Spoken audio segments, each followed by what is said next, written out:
Hello बच्चों, कैसे हैं आप लोग? बढ़िया है बच्चों। एग्ज़ाम की तैयारी कैसे चल रही है? बढ़िया चल रहा है बच्चों। आज हम आप लोगों के लिए लेकर आए हैं क्लास 10th का हिंदी का जो गद्य खंड है उसका टेस्ट सीरीज आप लोगों के लिए लेकर आए हैं, जिसमें ऑब्जेक्टिव क्वेश्चन का टेस्ट होगा और उसमें चैप्टर 1 से 3 तक होगा, जिसमें बहुत ही महत्वपूर्ण जो विवेक क्वेश्चन सब है ऑब्जेक्टिव, जो कि एग्ज़ाम में बहुत बार पूछा जा चुका है, वो सब क्वेश्चन हम आप लोगों के लिए लेकर आए हैं। तो चलिए वीडियो को ज़्यादा लंबा ना करते हुए वीडियो को स्टार्ट करते हैं।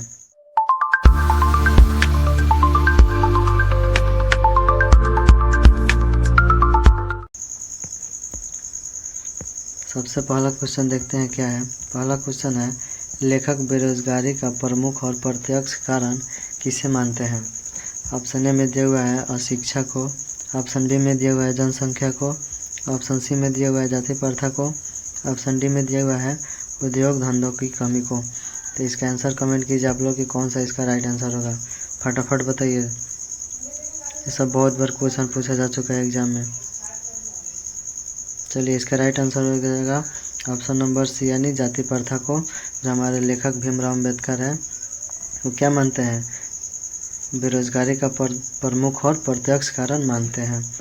चैप्टर नंबर फर्स्ट से ही क्वेश्चन लिया गया है। अगला क्वेश्चन देखते हैं। क्वेश्चन नंबर 2 है हमारा, 20 के दांत पाठ की विधा है, यानी कहने का मतलब है जो 20 का दांत है वो क्या है? ऑप्शन ए में दिया हुआ है निबंध, ऑप्शन बी में दिया हुआ है व्यक्ति चित्र, ऑप्शन सी में दिया हुआ है कविता, ऑप्शन डी में दिया हुआ है कहानी। इसका आंसर कमेंट कीजिए आप लोग कि जो 20 के दांत है वो क्या है। फटाफट बताइए आप लोग। तो इसका राइट आंसर हो जाएगा ऑप्शन नंबर डी, यानी जो हमारा 20 के दांत है वो क्या है? कहानी है। अगला क्वेश्चन देखते हैं।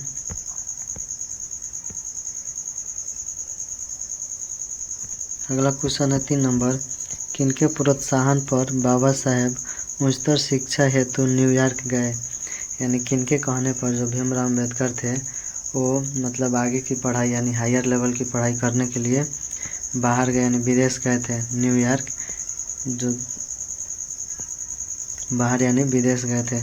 ऑप्शन ए में दिया हुआ है काशी नरेश, ऑप्शन बी में दिया हुआ है पाटलिया नरेश, ऑप्शन सी में दिया हुआ है बड़ौदा नरेश, ऑप्शन डी में दिया हुआ है दरभंगा नरेश। तो इसका आंसर कमेंट कीजिए फटाफट कि कौन सा सही आंसर होगा। यानी किनके कहने पर भीमराव अम्बेडकर कहाँ गए थे? न्यूयॉर्क उच्चतर शिक्षा ग्रहण करने के लिए। फटाफट बताइए, ये सब क्वेश्चन भी गई है। तो इसका राइट आंसर हो जाएगा ऑप्शन नंबर सी, यानी बड़ौदा नरेश के कहने पर वो कहाँ गए थे? न्यूयॉर्क गए थे। बड़ौदा नरेश क्या थे? हाई स्कूल के उनके प्रोफेसर थे। अगला क्वेश्चन है 4 नंबर, सेन साहब की कार की कीमत है, यानी सेन साहब का जो कार था वो कितने रुपए का था, यानी कितने कॉस्ट का था? ऑप्शन ए में दिया हुआ है 7,500, ऑप्शन बी में दिया हुआ है 8,500, ऑप्शन सी में दिया हुआ है 9,500, ऑप्शन डी में दिया हुआ है 7.5 लाख। आंसर इसका कमेंट कीजिए आप लोग कि जो सेन साहब का कार था वो कितना का था। फटाफट बताइए, जल्दी जल्दी कमेंट कीजिए आप लोग। तो इसका राइट आंसर हो जाएगा ऑप्शन नंबर ए, यानी 7,500 का उनका कार था, जिस कार का कलर कैसा था? लाल कलर का था। चलिए अगला क्वेश्चन देखते हैं। अगला क्वेश्चन है 5 नंबर, डॉक्टर भीमराव अम्बेडकर का जन्म कब हुआ? यानी भीमराव अम्बेडकर का जन्म कब हुआ था? ऑप्शन ए में दिया हुआ है 14 अप्रैल 1988, ऑप्शन बी में दिया हुआ है 14 अप्रैल 1989, ऑप्शन सी में दिया हुआ है 14 अप्रैल 1890, ऑप्शन डी में दिया हुआ है 14 अप्रैल 1891। इसका आंसर कमेंट कीजिए आप लोग कि बाबा साहब अम्बेडकर का जन्म कब हुआ था। फटाफट बताइए, विवेक क्वेश्चन है।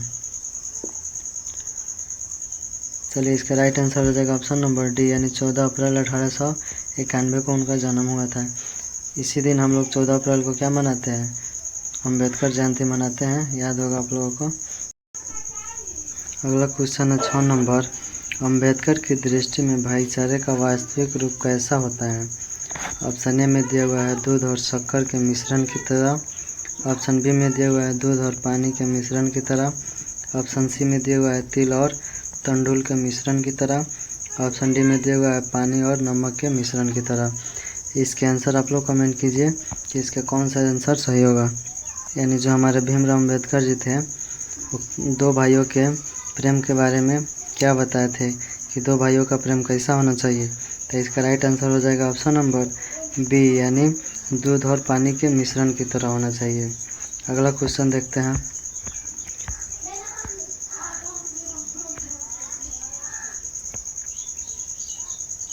अगला क्वेश्चन है 7 नंबर, सेन साहब की पांचों लड़कियां कैसी थी। यानी जो हमारे सेन साहब थे उनको कितनी लड़कियां थी, 5 लड़कियां थी, और वो कैसी थी। ऑप्शन ए में दिया हुआ है उदयंड, ऑप्शन बी में दिया हुआ है नासमझ, ऑप्शन सी में दिया हुआ है मूर्ख, ऑप्शन डी में दिया हुआ है सुशील। तो इसका आंसर आप लोग कमेंट कीजिए कि जो सेन साहब की पांचों लड़कियां थी वो कैसी थी। फटाफट बताइए आप लोग, जल्दी जल्दी आंसर में जल्दी कमेंट कीजिए। चलिए, इसका राइट आंसर हो जाएगा ऑप्शन नंबर डी, यानी सुशील थी। सुशील मतलब भोला भाला इंसान जो होता है ना, उसी को सुशील बोला जाता है। अगला क्वेश्चन है 8 नंबर, श्रम विभाजन और जाति प्रथा के लेखक कौन है। ऑप्शन ए में दिया हुआ है doctor Ram Manohar Lohia, option B में दिया हुआ है बाबा साहब भीमराव अम्बेडकर, ऑप्शन सी में दिया हुआ है महात्मा गांधी, ऑप्शन डी में दिया हुआ है डॉक्टर संपूर्णानंद। तो जो हमारे श्रम विभाजन और जाति प्रथा है उस पाठ के लेखक कौन है, आप लोग कमेंट करके जल्दी से बता दीजिए। फटाफट बताइए कि कौन है। तो ऑप्शन नंबर इसका बी राइट आंसर हो जाएगा, यानी जो हमारे बाबा साहब भीमराव अम्बेडकर थे उनका लेखक है श्रम विभाजन और जाति प्रथा। अगला क्वेश्चन देखते हैं। अगला क्वेश्चन है 9 नंबर, मैक्स मुलर ने किस वर्ष की अवस्था में लिप्जिंग विश्वविद्यालय में संस्कृत का अध्ययन प्रारंभ किया। ऑप्शन ए में दिया हुआ है 15, ऑप्शन बी में दिया हुआ है 16, ऑप्शन सी में दिया हुआ है 17, ऑप्शन डी में दिया हुआ है 18। यानी जो मैक्स मुलर थे वो किस उम्र में, यानी कितने वर्ष के थे तब उन्होंने लिप्जिंग विश्वविद्यालय में संस्कृत का मतलब अध्ययन यानी पढ़ाई चालू किए थे। तो इसका आंसर आप लोग कमेंट कीजिए फटाफट, जल्दी जल्दी बताइए कि कौन सा इसका आंसर सही होगा। फटाफट बताइए आप लोग। तो इसका राइट आंसर हो जाएगा ऑप्शन नंबर डी, यानी 18 साल की उम्र में उन्होंने लिप्जिंग विश्वविद्यालय में संस्कृत का अध्ययन प्रारंभ किए थे। अगला क्वेश्चन है 10 नंबर, सेन साहब की आंखों का तारा कौन था। आंखों का तारा मतलब क्या होता है, बहुत प्यारा, यानी सेन साहब का प्यारा कौन था। ऑप्शन ए में दिया हुआ है कार, ऑप्शन बी में दिया हुआ है खोखा, ऑप्शन सी में दिया हुआ है खोखी, ऑप्शन डी में दिया हुआ है उपर्युक्त सभी। तो इसका आंसर कौन होगा, आप लोग कमेंट कीजिए फटाफट, जल्दी बताइए कि सेन साहब की आंखों का तारा कौन था, जल्दी जल्दी कमेंट कीजिए। तो इसका राइट आंसर हो जाएगा ऑप्शन नंबर बी, यानी खोखा। खोखा उनका इकलौता पुत्र था जिनका नाम क्या था, कासू था। बहुत प्यार करते थे उनसे और उनको बहुत लाड़ दुलार करते थे ये। अगला क्वेश्चन देखते हैं। अगला क्वेश्चन है 11 नंबर, दारिस नामक सोने के सिक्कों से भरा घड़ा किसे मिला था। ऑप्शन ए में दिया हुआ है हेकल, ऑप्शन बी में दिया हुआ है हकर्स, ऑप्शन सी में दिया हुआ है वारेन हेस्टिंग्स, ऑप्शन डी में दिया हुआ है विलियम जोन्स। यानी सोने के सिक्के से भरा घड़ा किसे मिला था, इसका आंसर कमेंट करके आप लोग जल्दी जल्दी बता दीजिए। ये भी एक क्वेश्चन है। तो इसका राइट आंसर हो जाएगा ऑप्शन नंबर सी, यानी वारेन हेस्टिंग्स को मिला था। कहाँ मिला था, तो वाराणसी में, जो यूपी में पड़ता है। अगला क्वेश्चन है 12 नंबर, भारतीय संविधान का निर्माता किसे कहा जाता है। यानी जो हमारे भारतीय संविधान जो लिखा हुआ है उनका जन्मदाता यानी राइटर कौन है। ऑप्शन ए में दिया हुआ है मैक्स मुलर को, ऑप्शन बी में दिया हुआ है महात्मा गांधी को, ऑप्शन सी में दिया हुआ है बिरजू महाराज को, ऑप्शन डी में दिया हुआ है भीमराव अम्बेडकर को। तो इसका आंसर आप लोग कमेंट कीजिए कि कौन है हमारे भारतीय संविधान का निर्माता, जल्दी जल्दी बताइए। मोस्ट इम्पोर्टेंट क्वेश्चन है ये। तो इसका राइट आंसर हो जाएगा ऑप्शन नंबर डी, यानी हमारे जो भीमराव अम्बेडकर हैं वो क्या है, हमारे भारतीय संविधान के निर्माता हैं। यानी उन्होंने ही हमारे भारतीय संविधान का निर्माण किए थे। अगला क्वेश्चन देखते हैं।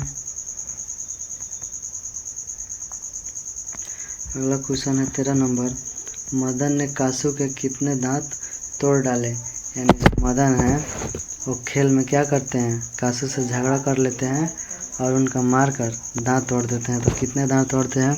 ऑप्शन ए में दिया हुआ है 1, ऑप्शन बी में दिया हुआ है 2, ऑप्शन सी में दिया हुआ है 3, ऑप्शन डी में दिया हुआ है 4। तो इसका राइट आंसर कौन होगा? कमेंट कीजिए आप लोग फटाफट कि मदन ने कासू के कितने दांत तोड़ डाले थे, जल्दी जल्दी बताइए।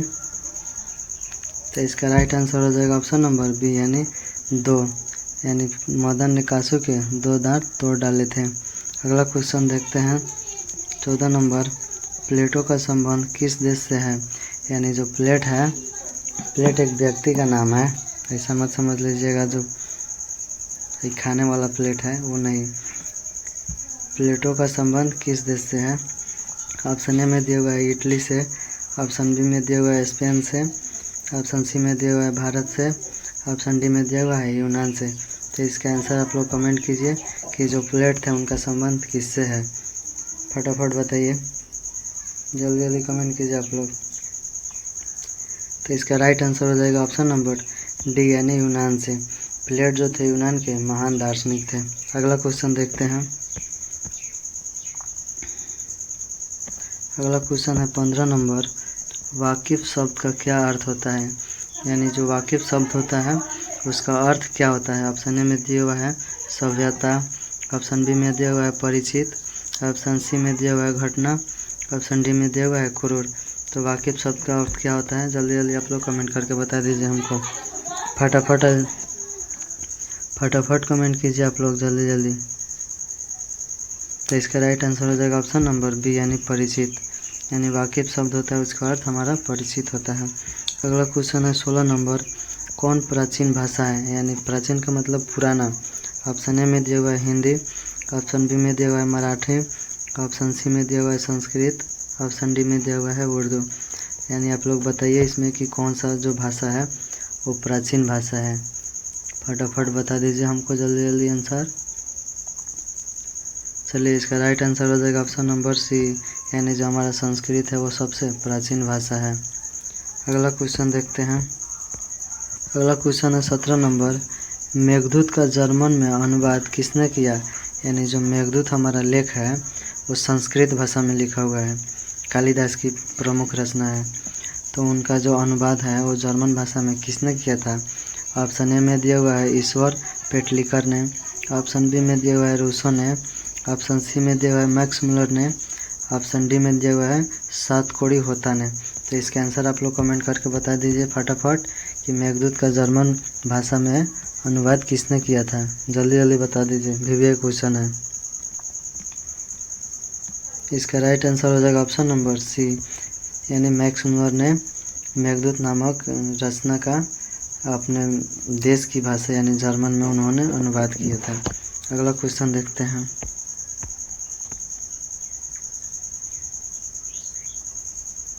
अगला क्वेश्चन है 18 नंबर, कौवों की जमात में शामिल होने के लिए कौन ललक गया? ऑप्शन ए में दिया हुआ है कबूतर, ऑप्शन बी में दिया हुआ है हंस, ऑप्शन सी में दिया हुआ है बतख, ऑप्शन डी में दिया हुआ है मछली। इसका आंसर आप लोग कमेंट कीजिए फटाफट कि कौन कौवों की जमात में शामिल होने के लिए ललक गया था, जल्दी जल्दी बताइए।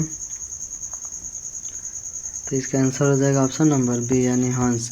यहाँ कौवा किसको कहा गया है? मदन का जो टीम था, यानी जो मदन थे उसका जो अलग ग्रुप चलता था उसमें जितने सदस्य शामिल थे उनके टीम को क्या बोला गया है? कौवा बोला गया है। और हंस किसको कहा गया है? तो कासो यानी खोखा को कहा गया है। अगला क्वेश्चन देखते हैं। अगला क्वेश्चन है 19 नंबर, एक सेकेंड। अगला क्वेश्चन है 19 नंबर, मैक्स मुलर ने कालिदास की किस पुस्तक का जर्मन भाषा में अनुवाद किया? यानी जो मैक्स मुलर थे वो कालिदास की किस पुस्तक का रचना अपने देश की लैंग्वेज यानी भाषा यानी जर्मन में अनुवाद किए थे? अभी थोड़ा देर पहले हम आप लोगों को ऊपर बताए हैं, तो इसका आंसर कमेंट कीजिए कि किस पुस्तक का रचना उन्होंने जर्मन भाषा में किया था मैक्स मुलर ने, फटाफट बता दीजिए हमको। चलिए इसका राइट आंसर हो जाएगा ऑप्शन नंबर सी यानी मेघदूत नामक पुस्तक का रचना जर्मन भाषा में मैक्स मुलर ने किया था।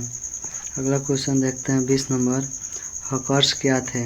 ऑप्शन ए में दिया हुआ है ज्योतिषाचार्य, ऑप्शन बी में दिया हुआ है खगोल वैज्ञानिक, ऑप्शन सी में दिया हुआ है भूगर्भ शास्त्री, ऑप्शन डी में दिया हुआ है वनस्पति वैज्ञानिक। यानी जो हमारे हॉकर्स थे वो क्या थे, एक साइंटिस्ट थे, और वो किस फील्ड के साइंटिस्ट थे वो बताना है। तो आप लोग आंसर कमेंट करके बता दीजिए कि हॉकर्स जो थे वो किस फील्ड के वैज्ञानिक थे, फटाफट बताइए। चलिए इसका राइट आंसर हो जाएगा ऑप्शन नंबर डी, यानी वो जो थे हॉकर्स वनस्पति वैज्ञानिक थे, यानी जो हॉकर्स थे वैज्ञानिक, यानी इसका राइट आंसर हो जाएगा ऑप्शन नंबर डी, यानी वनस्पति विज्ञान, यानी इसका राइट आंसर हो जाएगा ऑप्शन नंबर डी, वनस्पति वैज्ञानिक। वनस्पति का मतलब पेड़ पौधों का विज्ञान, वनस्पति का मतलब पेड़ पौधों से रिलेटेड, वनस्पति विज्ञान का मतलब जो पेड़ पौधों के बारे में रिसर्च करता है उसी को वनस्पति वैज्ञानिक कहा जाता है। चलिए अगला क्वेश्चन देखते हैं।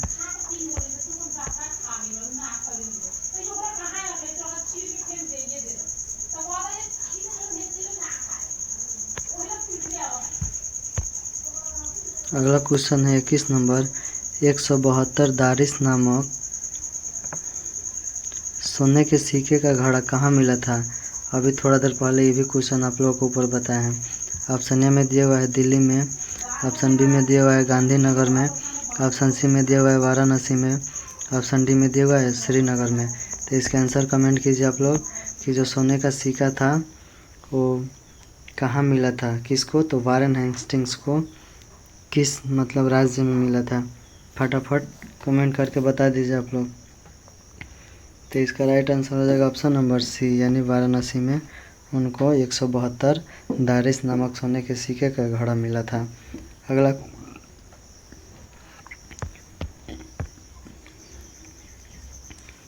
क्वेश्चन है 22 नंबर, 20 के दांत शीर्षक पाठ किस कहानी संग्रह से लिया गया है।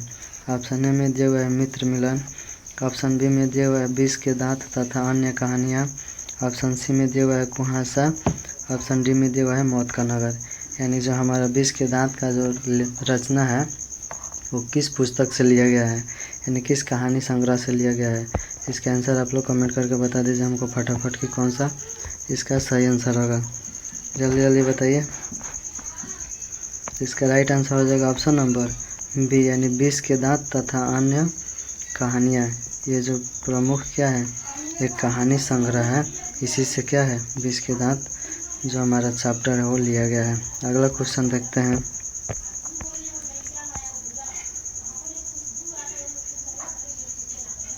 अगला क्वेश्चन है 23 नंबर, लेखक की दृष्टि में आदर्श समाज कैसा होना चाहिए। ऑप्शन ए में दिया हुआ है जिसमें स्वतंत्रता, समता और भ्रातृत्व का भाव हो, ऑप्शन बी में दिया हुआ है जिसमें सभी धनी हो, ऑप्शन सी में दिया हुआ है जिसमें सभी पढ़े लिखे हो, ऑप्शन डी में जिसमें सभी स्वस्थ हो। इसका आंसर आप लोग कमेंट कीजिए। इसका आंसर आप लोग कमेंट कीजिए कि जो आदर्श समाज होता है वो कैसा होना चाहिए, फटाफट बता दीजिए। तो इसका राइट आंसर हो जाएगा ऑप्शन नंबर ए, जिसमें स्वतंत्रता, समता और भ्रातृत्व का भाव हो। स्वतंत्रता मतलब किसी भी व्यक्ति को कोई भी काम करने का क्या हो, फुल आज़ादी हो। और उसके बाद है समता, तो समता का मतलब कि सभी को एक समान रूप से देखा जाए, यानी समाज में किसी को नीच ऊंच न देखकर सबको एक समान रूप से देखा जाए। और भ्रातृत्व का मतलब कि भाईचारा हो, आपसी में तो भाईचारा होना चाहिए, वैसे समाज को हम लोग आदर्श समाज कहते हैं। अगला क्वेश्चन है, भारत से हम क्या सीखे क्या है, यानी जो भारत से हम क्या सीखे जो चैप्टर है वो क्या है। ऑप्शन ए में दिया हुआ है निबंध, ऑप्शन बी में दिया हुआ है कहानी, ऑप्शन सी में दिया हुआ है भाषण, ऑप्शन डी में दिया हुआ है व्यक्ति चित्र। तो इसका आंसर आप लोग कमेंट करके बता दीजिए कि जो हमारा चैप्टर है भारत से हम क्या सीखे वो क्या है, फटाफट बताइए आप लोग। तो इसका राइट आंसर हो जाएगा ऑप्शन नंबर सी, यानी भाषण। यानी जो हमारा चैप्टर है भारत से हम क्या सीखे वो क्या है, एक भाषण है। तो आज का लेक्चर हमारा होता है यहीं एंड। आप लोग अपना स्कोर कमेंट करके बता दीजिएगा कि कितना सही हुआ है। और वीडियो पसंद आया हो तो लाइक ज़रूर करिएगा, और चैनल को सब्सक्राइब नहीं किया होइएगा तो सब्सक्राइब ज़रूर कर दीजिएगा, और अपने दोस्तों में शेयर भी कर दीजिएगा। मिलते हैं नेक्स्ट वीडियो में, तब तक के लिए बाय।